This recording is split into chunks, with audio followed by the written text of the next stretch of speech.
right, let's move on to the New York Jets, Jim. I mean, the Jets are always a fun team to analyze with animated coach Rex Ryan, a physical defense, and they certainly overachieved last year at 9-5-1 against the spread. I guess the big question for this year, Abbott and Costello might be asking who's behind center with them. Well, yeah, you got Michael Vick up there now, and I think there's going to be some people that are going to say he should play. But I believe his best years are behind him. I don't think you're going to win very much with him. I don't think there's been 1 year in the last 10 where he's actually played half the games.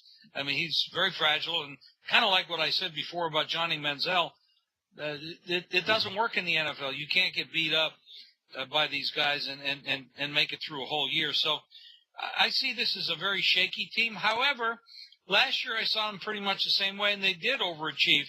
You know, Ryan is a good coach. He's a defensive type of coach, and their defense plays strong. I mean, they're tough, and he's a very physical guy, and they play like he is. He does more with this team than I thought he would do with them. A couple years ago, everybody thought he should be fired. But quite frankly, he did a good job last year, and he deserves to be there this year. I don't think they're going to surprise anybody this year because they just don't have that much talent on this roster. All right, well, let's move over to the NFC with the Detroit Lions. I mean, Jeff, you've been a Lions fan since Lem Barney was breaking tackles. And I'm looking at the betting sheet. The Lions have been bet down to win the Super Bowl from 35-1 to 24-1. Was that you moving that number? No. Well, there's also a prop. Well, the Lions made the playoffs, and no was minus 230. So that's how you're something right there. Typical Lions, their weakest spot was secondary, so they waited till the fourth round to draft somebody from the defensive backfield. But they probably would have taken Justin Gilbert if the Browns had taken him first from Oklahoma State. But this year, of course, they have Jim Caldwell there. Used to be with the Colts. He took him to that Super Bowl that 1 year. But Matt Stafford is the big question mark here. There's no question he has NFL ability. He's already proven that. But last year he had a bad year. He had 14 turnovers, a lot of interceptions, which is one of the reasons why I think they hired Caldwell, because he did such a great job with Joe Flacco a couple years ago when the Ravens won the Super Bowl. And also they kind of needed a calming influencer in that team because they've had some discipline problems there. So that's probably why they hired Caldwell. And we'll see how it goes there. They drafted Eric Ebron, the tight end, for the first round pick. Even though they already had Brandon Pettigrew, a tight end, they'll probably mostly be a blocker this year. Of course, the superstar Calvin Johnson, Chris Durham at wide receiver, and they picked up Golden Tate from Seattle. So the offensive line is solid. Reggie Bush and Drake Bell are the running backs. So offensively, the Lions are pretty much loaded. It's defense where they probably have a problem here, especially in the secondary. The last year, surprisingly, they led the league in third down defense and red zone defense, but they just couldn't stop the pass very well. This year they picked up James Hedebo from the Ravens. They bring back Glover Quinn, but Chris Houston and Darius Slay and Rasheem Mathis, all the question marks back there. Last year, the Lions were plus 19 points and still had a losing record. That's typical for this team. So I would not. This is not a team that I would bet on right now. It's every year is the same with the Lions. You just have to watch and see how they do. With a new coach and everything, everything's uncertain right now, John. I'll take a similar type of play against team, and that'll be the Kansas City Chiefs. I think they're in for a down year. First of all, you look at last year, made the playoffs. They had that sizzling 9-0 start, but let's remember that was an easy schedule. And look how they finished up, 2-6 straight up, 3-5 against the spread. They had that gut-wrenching playoff loss to Indy, 45-41. Offense wasn't balanced. It was all rushing 10th.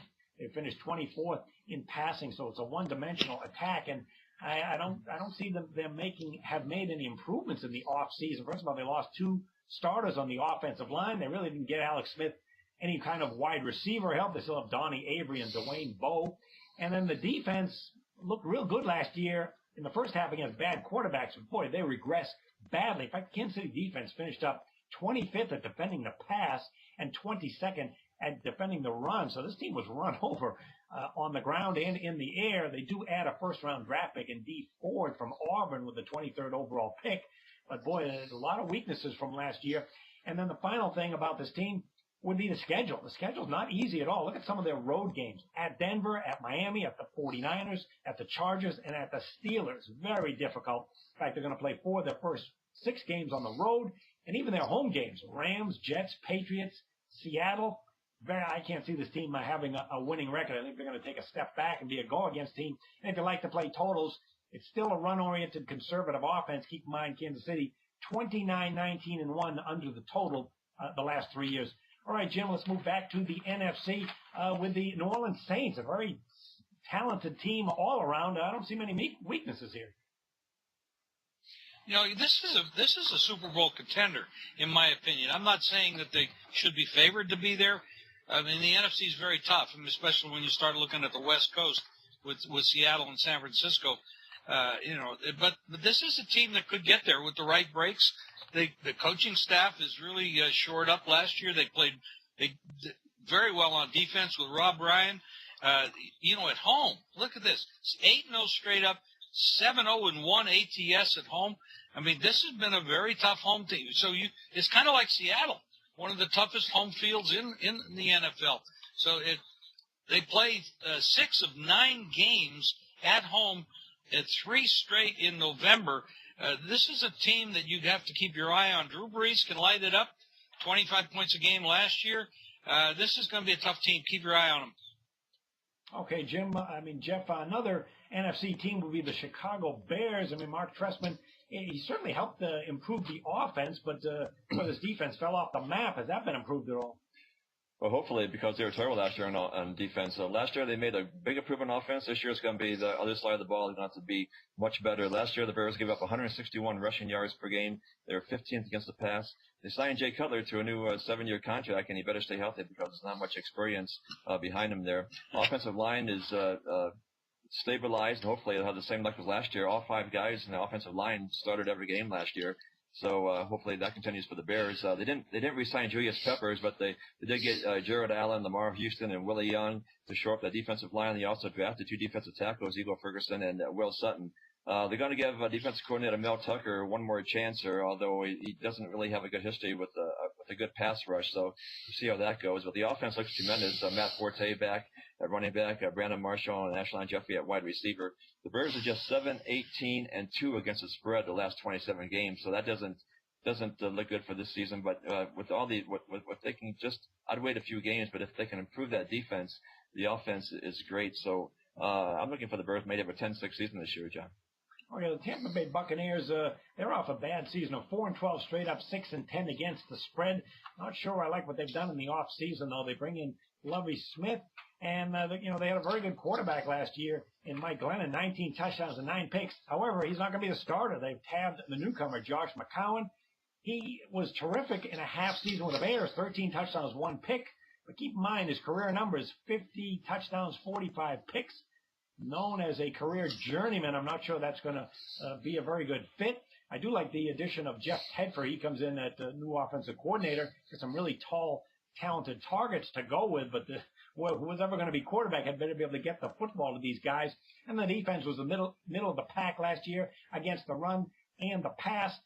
Can they get over the 6.5 wins that the Vegas projects them at? Well, it's a very difficult schedule all around. They're going to be playing the Falcons, Steelers, Saints. That's a 3-game road trip. They got the Panthers and Rams at home. And they're also going to be playing 5 of 7 games on the road starting November 2nd. And finally, when you look at some of the easy games on the schedule that they could win, well, the Redskins, Browns, and Vikings, that might be about it. And 2 of those games are on the road. So I think it's going to be a struggling, rebuilding year for the Bucs. All right, let's remind everybody about what we have going on here. Jeff, at Las Vegas Sports Services, you were 59% in college football last year, 75, 53-1 record. Your blockbuster NFL plays, that's your top play, 11-2, 92%. And everybody can get aboard for the preseason for you for a 4-week special. 4 weeks, you get the entire preseason, just $19. Just call WSS at 1-866-575-8916. So you get off to a great start this football season with the entire preseason. 1-866-575-8916. All right, and Jim, last season, college football for the entire season, your executive service plays 60%, 62% with high rollers, including 7 and 2 of those personal elites. NFL, same story, 60% with executive service plays and those high roller personal bests. 67%. Those high roller personal elites, 7, 3, and 1 for 70%. How can folks get aboard alongside you for the 4 weeks in August? Well, keep coming back to this website because we're going to have a lot of offers throughout the football season. and we're going to have some winners. College and pro, we're geared up, we're ready, we're working hard. We got a couple months to go, but we're going to be ready, and we had a great season last year, as John mentioned, and we're going to do that well or even better this year. As far as an early bird special for NFL fans, the entire preseason plus the game of the year in the preseason for $29. That's the preseason game of the year and all the preseason plays, $29. 1-866-841-1655. All right, make sure you take advantage. Get on board early with these Las Vegas experts. Thanks for joining us, everyone. Make sure you look for more college and pro football video previews on YouTube at Sports Betting or at the web at jimfeist.com. We'll see you coming up with the next Pro Line show, the Hall of Fame game preview. See you then.